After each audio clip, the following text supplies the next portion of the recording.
Again, thank you, choir, for that wonderful singing of mayong hapon sa tanan.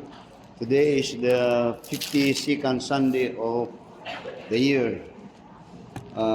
Once a year, 52 Sundays, sometimes 53. Today is 52 Sunday. So this is the last Sunday of the year 2025. Next meeting, next Sunday will be 2026, the first Sunday of the year. So we have a very, very good message, I think. Pero tinakong lugaya ni pag-outline aning mensahe. Supposed to be mo na akong walihon ganihang buntag. Pero pag-review na ako ni, nag-outline ko lain mo ito ganihang buntag. Ang mo itong ganihang buntag ang akong nawali. Be perfect. This time is title, message title, Pressing On Toward the Goal. Pressing on toward goal. Now, you will find in the Bible that there are many descriptions sa Christian just sa Bible. We are described as a sheep. The Lord Jesus Christ is our shepherd. We are described as soldiers of the Lord and many others. But the most prominent description of a Christian is we are considered to be an athlete that is running on a race. Tanawa sa open your Bible sa 1 Corinthians chapter 9. 1 Corinthians chapter 9. Pressing on toward the goal.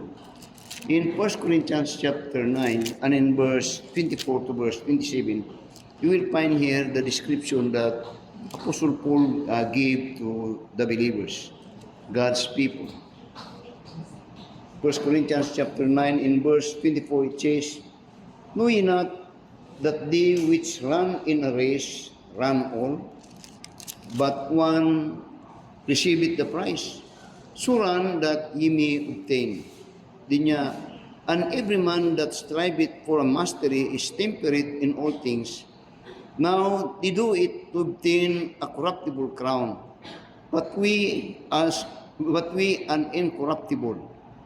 This is in verse 26, I therefore so run, not as uncertainly, so fight I, not as one that beateth the air, but I keep under my body and bring it into subjection, lest that by any means, when I have preached that to others, I myself should be cast away. The point that Apostle Paul is giving here is we as a Christian is in a race. And as you will relate it to mga runners, particularly karong mga bagong mga pamaagi, ang mga runners, muna nga kung tanawon, halos ubo na sila. Kaya ilang ginakuha ang mga butang maka-disturb o maka-hinder o makapabugat sa ilang pagdagan. Ilang mga sapatos kung mga tanawon, mga ligon pero mga dili bukat. Mga kwan. And in a race, the aim there is to win the race or to reach the goal. Mo gud na. So that you will find that in Hebrews chapter 12, in relation to this encouragement with Apostle Paul tell us in 1 Corinthians, in Hebrews chapter 12 and in verse 1, this is what he said in relation to this race that we are Christian is in a race. Then sa verse 1, Hebrews 12 verse 1, wherefore, seeing we also are compassed about with so great a cloud of witnesses, let us lay aside every weight and the sin which that so easily beset us, and let us run with patience the race that is set before us. Dili ginaistoryahan ni Apostol Pablo ng gyapon nga murag nasa kolesyon ang mga Kristiyanon nga nagadagan ug ang iya ginasulti diri ang mga we are compassed with so great a cloud of witnesses. Giniskutan niya ni kini mga tao nga giskutan sa Hebrews chapter 11 that they had these people were so faithful that they ran a race and they finished the course that the Lord Jesus Christ had given them. Then in verse 2 niya, looking unto Jesus, the author and finisher of our faith, who for the joy that was set before him and endured the cross, despising the shame, and is sit down at the right hand of the throne of God, pressing on toward the goal. Familiar, in 1968, Mexico hosted the Olympic. And in the 26-mile marathon, ang ninglaog taga Ethiopia. Ang ngalan ang ngalan is akong gibutan si Mamu Molde. Mamu Molde, in the 26-mile marathon, siya ang nakakuha sa gold. Pero so after nga ang story is that sa dihang kung kuan pa nahuman na ang race, 1 hour later, na ining abot nga human nagug award din na abot nga gadagan nga kiang-kiang. Ang iyang ngalan is si John Akwari from Tanzania. Nahuman na ang awarding. Dayon taud-taud na niabot nga nagkadugo yung team, kaya sa pagsugod pa lang sa race, nabangga siya. Pero sa diyang ningabot na siya sa race, padulong siya sa medic, doon yung mga taong tapok na nagsulti siya. Why did you still continue the race? Well, in fact, you know that you will not win the race. Anong nagpadayon pagyapon ka nga nagalim? Kung nagkana. Then John Akwari said, my country did not send me here to start the race. My country sent me to finish the race. Oh, sabi ninyo sa pasabot dinha na tungod tong butang tong prinsipyo sa mga nitibo nga ginatawag ningas kugon. Ningas kugon, kanang ningas kugon, good starter but no finisher. Ay excited kayo mo sugod. Pagkataod-taod wala na. Dili si John Akwari nga na nga prinsipyo niya. Anong nagtapos pa man ka? Kayo to. Pagsugod pa mga 1 mile o 2 miles pa ka, nagpiyang nga 22 miles pa yun imong gihuman. Then kay balukal, di na magyud ka na mudaog. Kaya natuwang kay bikil lang gani, mapili naman ka na. Yang tubag, my country did not send me here to start the race. My country sent me here to finish the race. Amen? So we are about to finish 2025. Anay, thank you nga napamudihang dapita. Napamudihang dapita. Ganyan butag, nabalaka ko kay hapit na gamay ng mga tao diri. Now, that is the principle of the race. Niya, I did not come to start the race, but to finish the race. Ang pinakakritikal na tanawon sa race is the finish line. Ang finish line. Daghang mga Kristiyano nga musulti nga, ako kuyaw kayo ko nga kuhan. Pero, taod-taod, wala na. Di makita. Daghang maghiskot silang kinabuhi ka na ito. Nga mo kini. Pero, wala na dito sa race. So, pressing on toward the goal. Now, tanawa ron sa Philippians chapter 3 for this message. Philippians chapter 3. Notice what Apostle Paul tells us about this. Pressing on toward the goal. Now, each one of us, ang knowing ani, I always say this, ug ang unang gud nga akong istoryahan ani sa akin nag-meditate ko. Kini akong istoryahan ni kini nga to si Gilmer. Nang naga-scout mi ba? We are already 23 years pa ta sa ministry. Dahil nang akong istoryahan ako siya. Bining mo Brad, kining bulaton sa Ginoo. Dili kayo ang importante diri. Katungod nga importante diri kadtong daghan nga kubit nakuha or kadtong mga agi nato. Sa pagpangalagad sa Ginoo, ang ginatan-aw sa Ginoo diri kadtong persistent nato. Kadtong atong pagka mapadayonon. Dili tong Agbi nato nga wala may kuan dili. Ang ginatanaw diri ang atong pinadayon. Then akong gisulti sa iya, kay galiktor-liktor ko ani. Di naman ako tanaw si Noah, brad. Si Noah, he had so great zeal sa Ginoo. Pero no one believed him. No one. Wala siya na-convince. Gawas lang sa iyang pamilya. Pero it doesn't mean nga wala siya na-convince, nga wala siya nakita nga he was perfect. He was, kung sa to si, perfect and righteous, kung dili, ang ginatanaw sa Ginoo saya, kadtong iyang mapadi na yunon. Kadto ang true measure sa faithfulness sa pag-alagad sa Ginoo.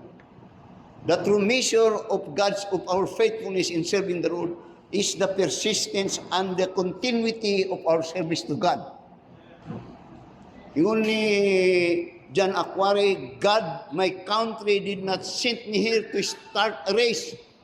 My country sent me here to finish the race. Amen? Oo. Now, muna nga, sulatong tanawang karon. Muna nga itong tunaning sulat ni Apostol Pablo. Now, you see, let me see this. For 23 years nga nahimo kong pastor rin sa simbahan.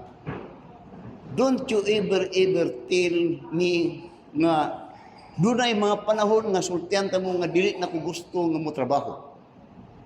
May mga panahon nga di na gud ko ganahan ta. Na. Pero ang usa lang kabutan nga wa gyud to matuman tong akong gusto nga himuon nga mundan. Wa gyud to nahimo nga hitabo. May mga panahon nga di na ko na magluya ko nga di ko ganahan ganyo sa mag-study na. Diyon pero na ato. Dili na ako na panahon nga di na ko gusto. Pero kanto nga mga panahon nga wala to nahitabo. Amen. Wala pa mo ning abot ani ng mga panahon nga there are times in your life that you want to give up. There are times in your life that you want to surrender. That is only in the mind, but in reality, kung naman ka dili, magpadayon o nagapadayon ka. Amen. And the pulpit is getting hotter. Now, manumdum ko na ito, Brad.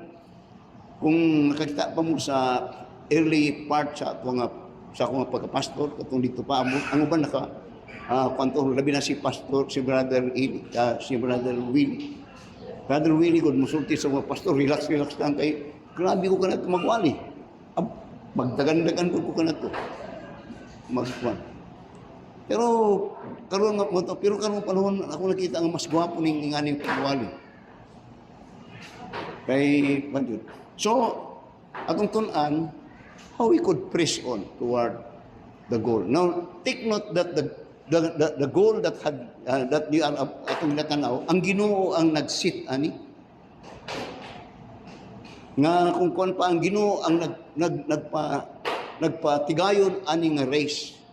Ug ang mga naga-appeal ani nga race kadtong mga tawo sa Ginoo. Kay ang ani nga race, there will be, of course, katong tawag nga bema seat, which God will reward every Christian. We will be rewarded according to our faithfulness in the service of God. Muna ingon niya sa 2 Corinthians, I think, chapter 5 and in verse 10. That someday, in the rapture, when we will be in the presence of the Lord, in heaven, in the marriage supper of the Lamb, we will receive a reward. We will be rewarded. Now, in the world o sa kalibutanon nga mga race, usa lang ang makadawat o tulo lang ang makadawat o reward. In the Christian race, each one will receive his reward. We will be all rewarded. So let's study how to press on. How to continue. Are you discouraged? Now, don't tell me, if you are Christian, that you are discouraged, when in fact you have not yet started.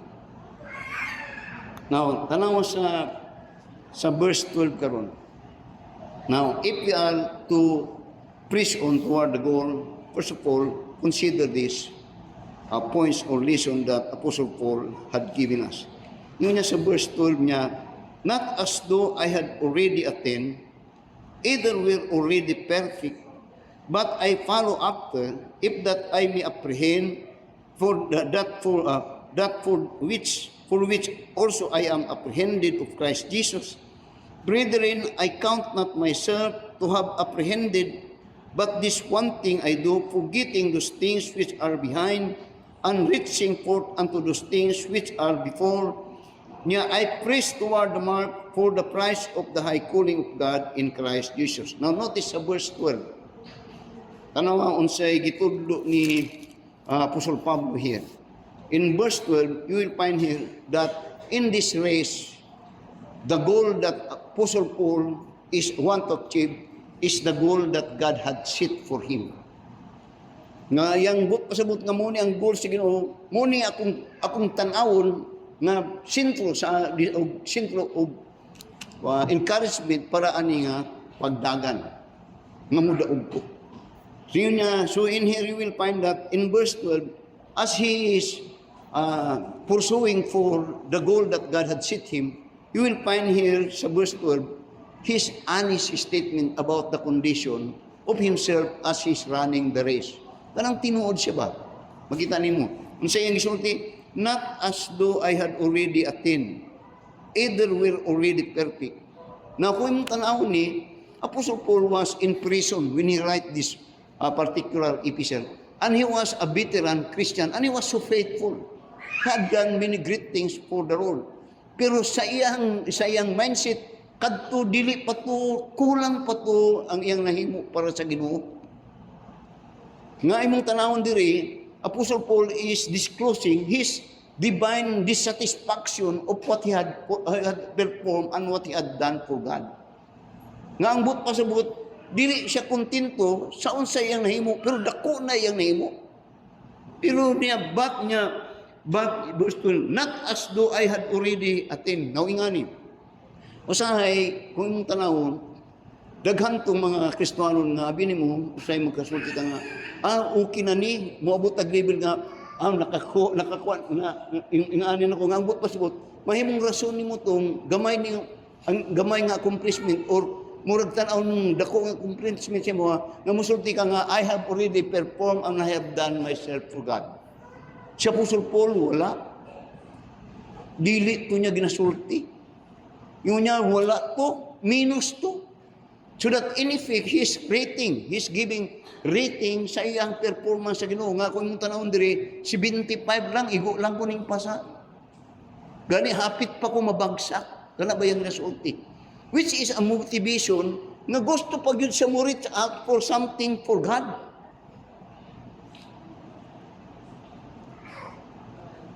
Dili siya kontento sa iyang nahimo sa Ginoo. Gusto pag yun siya. I could recall when I was still, I think sa Bible school, when I was still in the Bible school. Now one time, ang among teacher, kanto si Pastor Siat, ngunya, by the time that you think that you are full, ngunya kining bas, ngunya, then you start to lose sight and to lose motivation to reach out for more. Nga niya ang but pasabot niya, kung nimo pagtanaw nimo puno na ka, din ang but pasabot niya, di na ka gusto nga masudlan pa. So ingon niya, for you to achieve more knowledge and knowledge and more learning or even wisdom from God, always consider yourself to be empty. Nga kununay ka masudlan. Amen. Amo to yung ginasulti. Mo ni ang ginasulti ni Apostle Pablo. And in truth, kung yung tanawon, daghang mga so-called, I don't know if you are a Christian. Na doon ay mga Kristiyano nga, actually, wala pag yun nakargahan ko. Pero lang lang pagtanaw, na sila nahitabo, napuslan na sila maayo sa Ginoo. Apostle Paul, motivation number 1 is that he has this goal which God had set. And he always feel empty in his performance in doing those things that God had given him. So that his desire is always to be filled. Always to be filled. Now, tanawa, in verse Philippians chapter 7, notice in verse 7. up to verse 9. Tanawa iyang gisulti. Ingon niya, but what things were gained to me, those I counted loss for Christ. Ye doubtless, and I count all things but loss for the excellency of the knowledge of Christ Jesus, my Lord, for whom I have suffered the loss of all things, and do count them but dung, that I may win Christ. Now, kung mong tanawon sa taas, sa verse 4 to verse 5, ingon niya, do I speak also, have confidence in the flesh, if any other more thinketh that he hath whereof he might trust in the flesh, I more circumcised in the 8th day of the stock of Israel and of the tribe of Benjamin of Hebrew and Hebrews, as touching the law, apostasy, concerning zeal, persecuting the church, touching righteousness, which is of the law, blameless. Yang ginasulti ang iyang mga kaagi nga have this zeal for God. Pero kadtong mga butanga nga even those things nga counted for loss ako, ang akong desire niya is to win Christ more. Kung yung tanawon puno naunta na siya sa mga butang sa kalibutan, ug doon na siya i-control, ug doon na siya mga tao unta nga as a noble person, as a Pharisee, kadto sufficient pero niya wala to. Muna karon sa verse 12, muna na karon niya, yun niya, not as though I had already attained. Niya, either we're already perfect. Then niya, but I follow after, if that I may apprehend that for which also I am apprehended of Christ Jesus. Ngambot pasabot nga iyang gunitan, tung butang nga diin mo ay gunitan sa Ginoo, di na saya. Nga ang motivating factor niining mo nga desire niya for pressing on toward the goal is unya the high calling of God. Nga doon na siya ay motivation. Ngambot pasabot ingani. Sa ato ang kinabuhi Kristohanon, what is your motivation in your serving the Lord? Or are you serving God? And if you are serving, unsay motivation nimo? Unsay imong katuyuan? Now, walay tao nga maningkamot ug unsa nga butang ngayong kaon kung wala siya motivation na agud na. Pero sa atong Kristohanon nga pagkinabuhi, naabatay ing anak nga motivation. Nga guwapong motivation nga kung matubang ta sigino niya, well done my faithful servant. Nga makita nga sama sa iyang saad nga niya katong sa Matthew chapter katong nag-reward katong about the talents. Nga kanunay dunay appreciation nga mahatag sa Ginoo sa iya or sa ato kung matubang ta sa Ginoo. What I'm simply saying is that are we thinking about those things nga kung matubang ta sa Ginoo, dunay maanindot nga maisulti ang Ginoo sa ato. Amen? Amen. So first motivation niya is he had this goal of the Lord that he want nga iyang ginapalo. Pero in this, ang iyang motivation is he always consider himself empty or desiring a more greater work para sa bulaton sa Ginoo siya. But pasabot, muni naghatag niya kadasig na mupadayon sa Ginoo. Amen? Naung tungod kay doon na siya ay motivation. Noon siya ay ginaham. Now, abinin mo kung kita ang Kristoon kung wala tani, dili kamudugay. Ug di lang yun po, kamudugay. Nagabuhat kag butang nga di maayo. Tungod kay wala kay ginatumo nga madawat up after nini. Ang atong ginatanaw ng madawatan niya nga kita in matubang sa Ginoo kay we will be all be facing the Lord Jesus Christ, and in that we will be accountable of those things that we had done for Christ in this body while we are still alive. Now notice sa verse 13, tanawa karon. Sa verse 13. Nanawa ang iyang focus. Ngunya, brethren, I count not myself to have apprehended. But this one thing I do, ito na tanaw karon, forgetting those things which are behind and reaching forth unto these things which are before. Now in a race, very simple to understand ang iyang ginasulti. Forgetting those things that are behind and looking for those things that are forward. Or ingon niya reaching those things that which are before. No, commonly. So that when the Lord Jesus Christ was in this world, there are those that want to follow Him. And they made reason nga balik sa ako sa akong panimalay, wato sa ako manangin na no sense. Ang mudaro diretso nga gatanaw, ganyan, no looking back. Ngawin nga ni. Notice verse 13, tanaw ninyo mayo. Ngunya, brethren, I count not myself to have apprehended, but this one thing I do. One thing he do is that forgetting those things which are behind. Now, kini mga butangan ni usahay mo ni maka-hinder in a race. Kanang magtanaw-tanaw ka. Now, open times kung mutanaw ta sa garan sa atong kinabuhi Kristiyanon, kung seryoso ka, mutanaw ka usahay katong imong mga failures. Katong mga butang nga usahay nakulangan ta. Usahay katong mga butang nga, di ginako ni mahimo. Kay kanadto ako maning gisurayan pero di na ako wag yun nahitabo. Adi masunod ko ninyo. Now, let me say this very clear. If you are a Christian, you are in a race. Consider the Lord dear, and in this race, God is looking on us. And in this race, our faithfulness ang ginatanaw sa Ginoo. So, yung motivation sa verse 13 karon, forgetting those things which are behind. Now, those things that are behind are past. Daghang mga tao nga dili makapadayon tungod kay ilang ginatanaw ang kabug-aton niadtong kaagi nila kagahapon. Nga dili na to makorek, di na to mahimong mabalik pa. So kung you dwell on it, then imo lang gina-destroy imong kaugalingon og naka-apekto na dinha sa imuhang kung atong tanawon itong subject sa mong dagan para sa buluhaton o dagan nimo sa Ginoo. Ngayon yesterday's past, dili na mabalik. Pero, mahimong di na po na ma-change. Pero we could change the meaning of what that happened in us on the past. Kasi but pa sabot nga ni, tanawa sa Genesis chapter 50.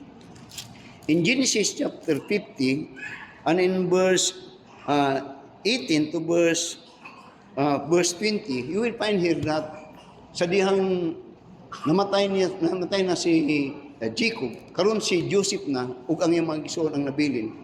Ang ilang tanaw din, nang hadlok ni sila, kay basig panimursulan sila ni Joseph.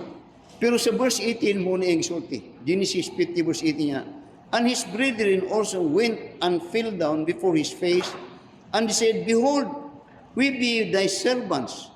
And Joseph said unto them, Fear not, for am I in the place of God?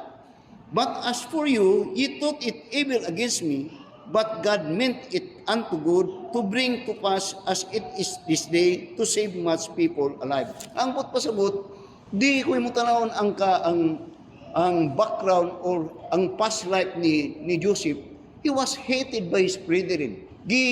Baligya siya nga slave.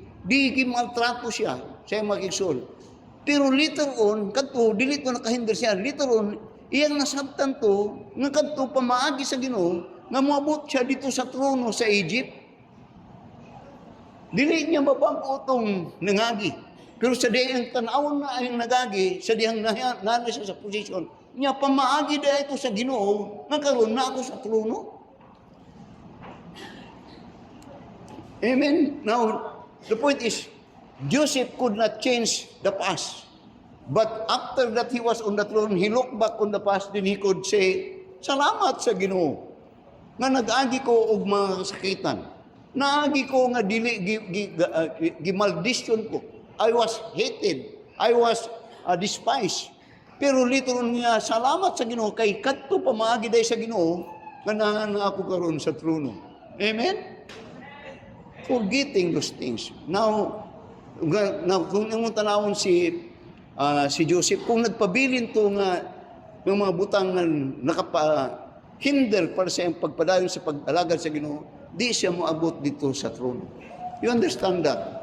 Amen. So si Apostol Pablo karon mo ni ang ginisulti, forgetting those things that are in the past, but di niya forgetting Balik sa Philippians chapter 3. Unya, forgetting those things which are behind and reaching forth unto those things which are before. Nangbot pasabot, dili to ng himong kabugaton. Kundi himo siyang mapadayunon tungod kay sa verse 14 mo na niyang isulti. Nya, I press toward the mark for the prize of the high calling of God in Christ Jesus. I press. Nagapadayon ko. Now, let me say this. I feel something dili kayo maayo. Kita ng Kristohan, have you have this in our mind? Sa dayang nag-aalagad ta sa Ginoo, nag-involve mo sa mubulaton sa Ginoo, naba ni sa inyong hunang-hunang nga, kini nga butang mo padayon yun. Kay kini ang mandato sa Ginoo sa tuwa. Now, tanawa. Sa Romans chapter 6. Tama siyang gisulti sa Romans chapter 6.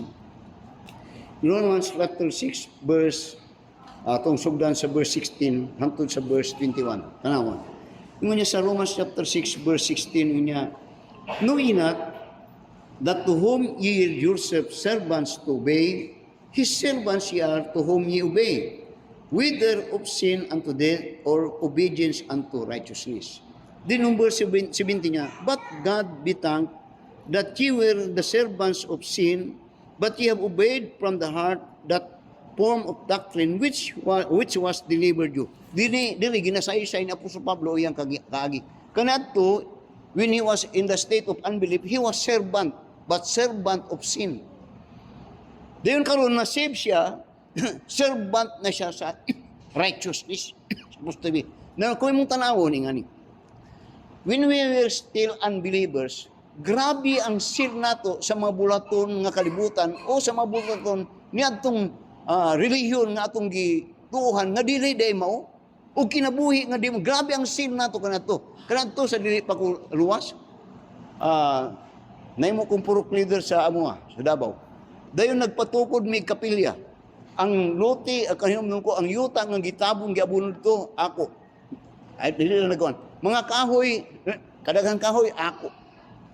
Nga akong ang but pasubot, kanatong dili pa ta magtuto. Grabe ang sir nato. Nga mo buhat sa mabultan, nga dili laba iya sa Ginoo. Abi nimo nganong kugihan kayo ta ato? Abi ninyo nganong kugihan kayo ko ato? Tuon kay nagapasikat ko. Purok leader ko, nagapasikat ko ba? Nga makita nila nga, ako yawag yun ni pare, ay, oy, grabe. Pero kadto, nagapaingato ko, pero ang honor para sa kuha. Karon ingon ni Apostol Pablo, ingato mo kanadto yung seal. Karon Kristohano mo, dapat nga mas labaw pa ni ato, kay tinuod na ni nga Diyos, o tinuod na ni nga iya sa nga ministry sa Ginoo. Nakita ni mo na? Muna, I sometimes wonder, na doon ay mga among mga Katoliko gud kanadto. Kanadto ingana mo, doon na mo seal ana. Kamu pa mo sulti nga ako'y bahala ani. Ang pliti ako, mong gasto ako ana. Ingana mo kanadto ay. Pero sa dehang na Kristohanon mo, mura mo sipakyaw nga ana naman sinong kayo. Magkurog naman sinong kayo mo. Amo na yang isulti dinhi karon. Tanaw niya sa verse 17 niya. But God be thanked that ye were the servant of sin, but ye have obeyed from the heart that form of doctrine which was delivered you. Being then made free from sin, ye become the servant of righteousness, the servant of God. Ang iyang gisulti karon niya. So ang motivation niya karon kay mga alagat ta signo, wapo nga mos grabe atong seal para niini nga panahon, para ani nga mabutang. Amen. Then notice in verse 19. I speak after the manner of men, because of the infirmity of your flesh. For as ye have yielded your members servant to uncleanness, unto iniquity to iniquity, even so now yield your members servant to righteousness, unto holiness. Pressing on toward the goal. Let me close. Dali lang. Let me close. Now, when Israel was redeemed of God in Egypt, they were slave in Egypt. When they were, mabasa ni muna sa Exodus chapter 3, pataas. Sa niyang gila, when Israel was redeemed of God from the slavery of Egypt, not only that God had redeemed them, but God set them a goal. And the goal is they are to enter into the promised land, a land that is flowing with milk and honey. They are not to remain in Egypt. They are to be redeemed out of slavery, and God had prepared for them a place called a land flowing with milk and honey. So, when they were allowed to go out, so padulong na dito sila nga goal. Pero sa diyang padulong dito sila, nagkabuang-buang ang ilang kinabuhi. And in fact, the original that went out from Egypt, they were all destroyed in the wilderness. Why? God set them a goal to be there. But as they journeyed toward that, dito nakita ang ilang tinuod nga pagtuo diha sa Ginoo. They always complain. They always murmured in the wilderness. So that as a result, God killed them. Then later on, as they are being spied, they asked to spy the land. You know what had happened? Everyone disclosed that nga mas maayo pa nga mubalik mi dito sa Egypt kay mas maayo dito sa Egypt. So that as a result, they want to stone Moses, to kill Moses. But praise God for Caleb o kang Joshua ang nabilin. So, makita nimo karon sa dihang nabilin na lang, tanaw niyo, sa dihang kadtong mga anak na ron ang nagasugod doon na sa Canaan, when they were now again dito sa the bank of Jordan River, kadtong 3 tribes, kadtong kang Reuben, I think kang Simeon, o half tribe of Benjamin, sa diyang nakita nila ang mga yuta dito sa bank of Jordan, nga di na lang mimo adto sa Canaan, di mimo padayon. So nangasuko ang mga Israel, kaya ingon ni Moses karon, dili ning dapita ang goal sa Ginoo sa inyo after you will redeem. Ang goal sa Ginoo, tabok mo dito sa Canaan. You know what happened? Daghang mga they were redeemed, but God set them a goal to enter in Canaan. Pero padulong pala ito, daghang mga wa na puslan. Karon na sila padulong na pwede gusto mo sulod. But praise God nga dunay ning sulod. Pero the point is, kung yung tanawon, kung akong gustong basahon, sa Joshua chapter 2, sa dihang nakasulod na sila, tanawa ang unsay natabo sa na-reveal dito sa mga spy. Masunod ko ninyo. Now, akong gina-relate ni, kay dili lang tataman nga nang luwas ta. It is not only that we are saved, God saved us a purpose, and that is to serve God. Especially to what He given to us as commission sa Matthew chapter 28. So karon, tanawang naitabo karon. In Joshua chapter 2, and in verse 9, sa dihang nakasulod na sila sa promised land. Ug ilan ang ikangkir ang promised land, ang Canaan. Sa verse 9 niya, and he said, si Rahab, and he said unto them, sa itong may spy, I know that the Lord hath given you the land, and that your terror is fallen upon us, and that all the inhabitants of the land faint because of you. Now, kay mong sabton ni, sige ako siyang padayon, yes, verse 10. For we have heard how the Lord dried up the water, the Red Sea for you, when ye came out of Egypt, and what ye did into the 2 kings of the Amorites that were on the other side Jordan, Sihon and Og, whom ye utterly destroyed. And as soon as we have heard these things, our heart did melt, neither did there remain any more courage in any man because of you. For the Lord your God, He is God in heaven above all and beneath. Nga ang buot pasabot ni ini, kining nakasulod diri karon nga nag-spy, diri na reveal sila ha, nga kung nagpadayon lang tong original, ning diretso lang sila dito, nga muadto sa 11 days journey, nga musulod sa Canaan, okay dahi kaayo kay ang mga tao nga ilang sulod, nangahadlok naman dahi kaayo sila. Pero sila po, perting hadlok ka po. Pero wa nila doon, nga perting po hadlok ka itong ilang sulod. Namasabtan ko ninyo. Kung nasahib lang sila, nga ingatong hitabo, wala untay na nga matay sa ilaha dito. Kung sa ibot ni mong pasabot, now these people, katong, they had wasted. Their life become useless. They have faith for the redemption, but they had not faith for Christ, for living for God. Mutoy mo nga, the just shall live by faith. Sayang. Makita ninyo na. Now, in the same manner, these people were redeemed, and God had a purpose for them. At that time, to possess the promised land. Sa tuwa, we are redeemed. Not that land, but in heaven. But God desired that He is not willing that any should perish, but all should come to repentance. And that is His desire for the world, and that desire will be accomplished when we as God's people press on to what God had given us as His mission for this church. Sabtan ko ninyo, I only say this, that the only reason for the existence of the church is because of that commission to share the gospel to the lost. Amen. Praise God. Usahay, when we look back, usahay, wa may agi, pastor. Murag wa may agi. Ang ginatanaw sa Ginoo ang atong faithfulness. Ingani, kad I was saved, naluwas ko. Kadtong nag-share sa ako sa gospel, wa kay baluon siya natabos ako. Wa gyud sila kay baluon. That was 1983. Wa sila kay baluon nga ang usa ay nga ilang witnessan, gi Bible studyhan. Pastor na karon. Nag-meet lang niya to siguro 3 times. Afterwards, wala na. Pero they had witness. Ang resulta karon, magkita mi sa langit. Siguro makita din niya, murag wa may resulta atong nahimo.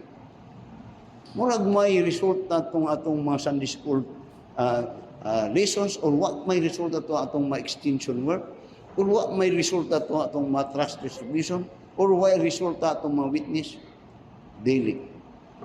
The principle is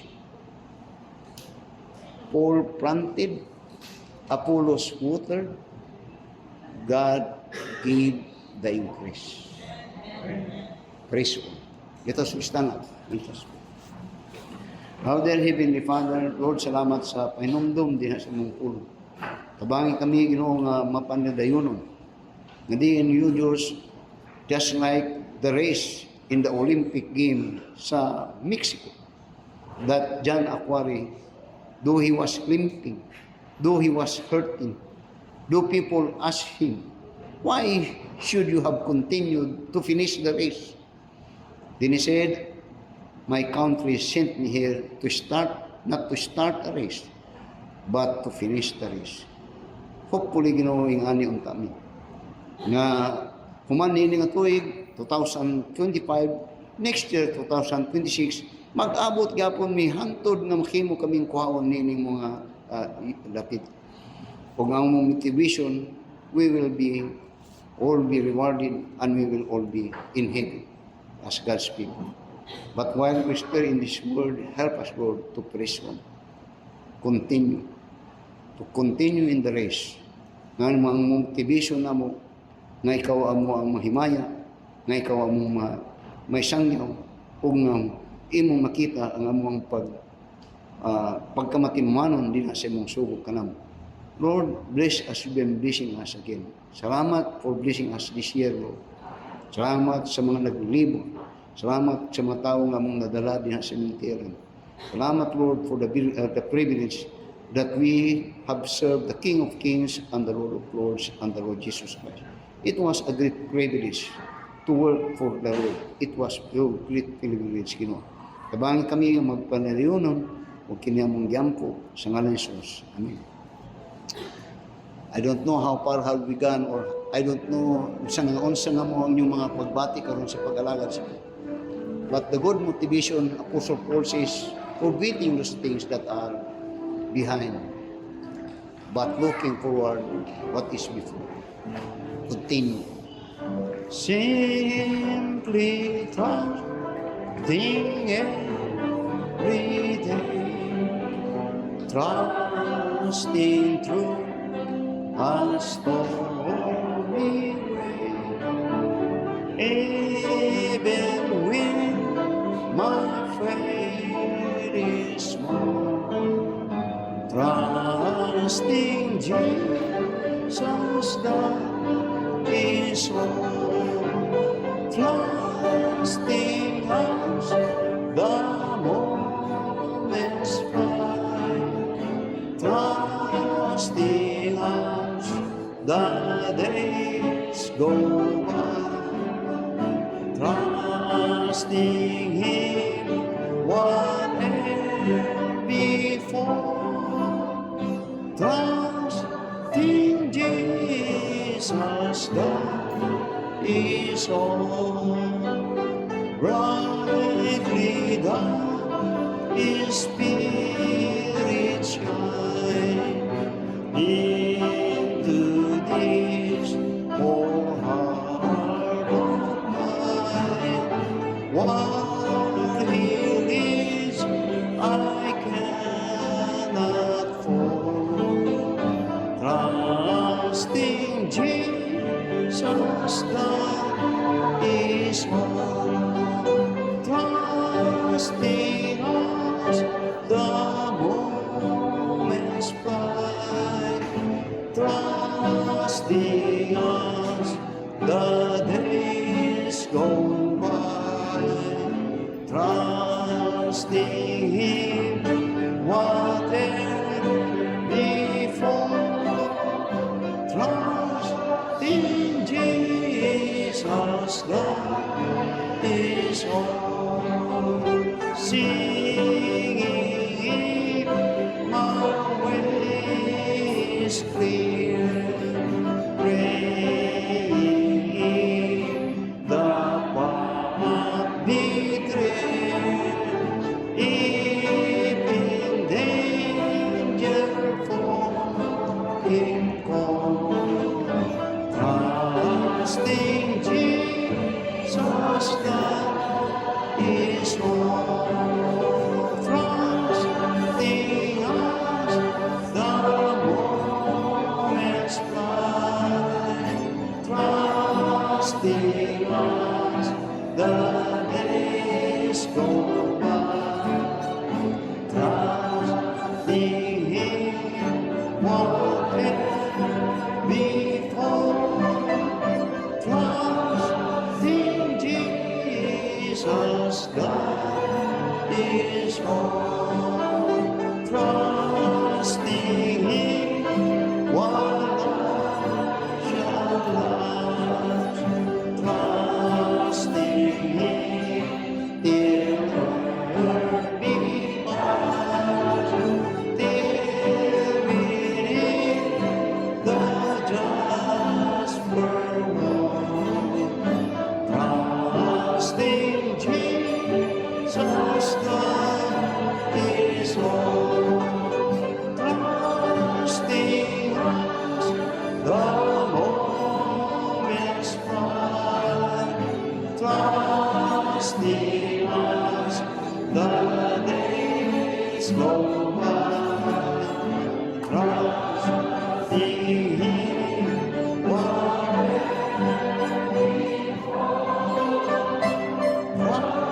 trusting Jesus.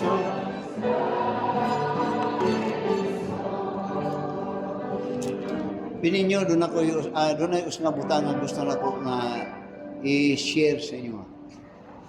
Abinin mo nga nung buhi pa ko? O abinin mo nga nung buhi pa mo? No, kung ang butang gani nga di na mapuslan, ipadaplin yun na. Pero kung mapuslan gani na butang, naagod na. Buhi pa ko kay mapuslan pa ko sa Ginoo. Imagine nyo, you are still alive because God still had a purpose and He had. Nga iya pa kang magamit, iya ka pang nagamit. Muna nga tanaw ninyo sa inyong kinabuhi. Kaya usahay, kanon na mo gatanaw nga mga butang nga negatibo ba? Nga wala ko'y looking back. Kaya wag mo nang naakbuhi pa ka. Tanawa imong pag-ampo nganong ginatubag pa na sa Ginoo. Sabtan ninyo na. Preso. Padayon sa buhi pata kung kay magamit o ginagamit pata sa Ginoo. Walang panghibalo niya na. Muna nga tan-awon niyo na. Because God save us that we will be of service of God. In a very, very simple way, usay magamit na sa Ginoo. Amen. Let's bow our heads for prayer. Our most gracious and loving Father, as we in and close our services again today, we want to return back unto Thee all the honor and glory. Dalaygon ka, O Diyos. Tungod kay Ikaw ang tuburan sa among kinabuhi. Ikaw ang naghatag ka man anamo tanan. O Ikaw gani ang angay nga among inspiration nga mo padayon diha sa pagkinabuhi nga nga matarong o nga mapuslan diha kanimo. Lord, kining kinabuhi, you have extended it because you have still using it in very simple manner nga naimong ang among kinabuhi imong nagamit, and we do believe it. Mao ni nga niya pa ning kinabuhi. Busa tabangi kami nga magpadayonon dinha sa pagpangalagad, mapadayonon dinha sa among matunuon diha kanimo, ug kini makita sa among pagkamainampuon tungod kay dinha among ginapakita nga ikaw among gisaligan niyong tanan. Busa dalaygon ka, O Dios, ug panalangini ang imong katawhan usab. As we start among pagpanginabuhi gikan sa Lunes hangtod sa Domingo nga magkita na usab kami ning balay alampuanan. Dalaygon ka ug ang nga simbahon ug tahuron ug kini among ginapadayag ug among ginaampo sa ngalan ni Jesus. Amen.